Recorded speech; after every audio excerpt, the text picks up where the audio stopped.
வகுத்தல் சம் ஒன்று நம்ம இப்போ டூ டேபிள் யூஸ் பண்ணி எப்படி பண்ணுறதுன்னு பார்க்கலாம் வாங்க. ரொம்பவே ஈஸியான மெத்தடு. டூ டேபிள் வந்து சைடில் எழுதிக்கலாம். நீங்கள் மைண்டில் வச்சுருந்தாலும் ஓகே. நீங்கள் சைடில் எழுதும்போது ஈஸியாக சம் போடுறதுக்கு ரொம்பவே ஹெல்ப்ஃபுல்லாக இருக்கும் பாருங்கள். இப்போ நம்ம வந்துட்டு ஃபஸ்ட் நம்பர் எடுத்துக்கலாம். இப்போ 3ன்ற நம்பர் வந்து டூ டேபிளில் வந்திருக்கான்னு செக் பண்ணுங்கள். 2க்கும் 4க்கும் இடையில தான் நம்மளுக்கு 3ன்ற நம்பர் கிடைக்குது. அப்போ வந்து 4க்கு மேலே உள்ள நம்பர் 2 தான் நம்ம எடுத்துக்கணும். அப்போ வந்துட்டு பாருங்கள் 1 2 சார் 2ன்னு கிடச்சிருக்கா. இப்போ வந்துட்டு மைனஸ் பண்ணுங்கள். 3ல் 2 போயிட்டுனா 1. அப்போ நெக்ஸ்ட் உள்ள நம்பரை வந்து டவுன் பண்ணுங்கள். 1 கீழே இறக்கியாச்சா. இப்போ வந்து 11 வந்திருக்கான்னு பாருங்கள். டூ டேபிளில் 11 வராது. ஸோ நம்ம என்ன பண்ணணும்னா 10க்கும் 12க்கும் இடையில தான் நம்மளுக்கு 11ன்ற நம்பர் கிடைக்கும். அப்போ வந்துட்டு நம்ம 12க்கு மேலே எந்த நம்பர் இருக்குது, 10 இருக்குது. இதை நம்ம எடுத்துக்கலாம். இப்போது 5 2 சார் 10 ஈஸியாக கிடைக்குதா. இப்போ இந்த 11லேருந்து 10 மைனஸ் பண்ணிங்கன்னா 1 கிடைக்கும். இப்போ நெக்ஸ்ட் உள்ள நம்பரை வந்து நம்ம டவுன் பண்ணிக்கலாம். 9. இப்போ 19 வந்து டூ டேபிளில் இருக்கான்னு செக் பண்ணுங்கள். நல்லா செக் பண்ணுங்கள். 19 வராது. ஸோ நம்மளுக்கு வந்து 18க்கும் 20க்கும் இடையில தான் 19 கிடைக்கும்.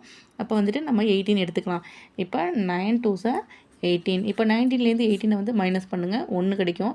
நம்மளுக்கு வந்துட்டு இப்போ 1 கிடைக்குது இல்லையா. இப்போ நம்மளுக்கு வந்துட்டு 0 வரணும். ஸோ நம்ம என்ன பண்ணலாம்னா இங்கே ஒரு டாட் வச்சுட்டு இங்கே நம்ம 0 சேர்த்துக்கலாம். இப்போ 10 எங்கே வரும்னு பாருங்கள். 5 2 சார் 10 ஓகேவா. 5 இங்கே போட்டுக்கோங்க. 5 2 சார் 10 ஓகேவா. இப்போ சேம் நம்பரை மைனஸ் பண்ணுங்கள். 0 கிடச்சிருது. இவ்வளோ ஈஸியான மெத்தடை நீங்களும் வீட்டில் ட்ரை பண்ணி பாருங்கள். உங்களாலையும் ஈஸியாக சம்ம போட முடியும். பிடிச்சிருந்தா லைக் பண்ணி சப்ஸ்கிரைப் பண்ணுங்கள். தேங்க்யூ.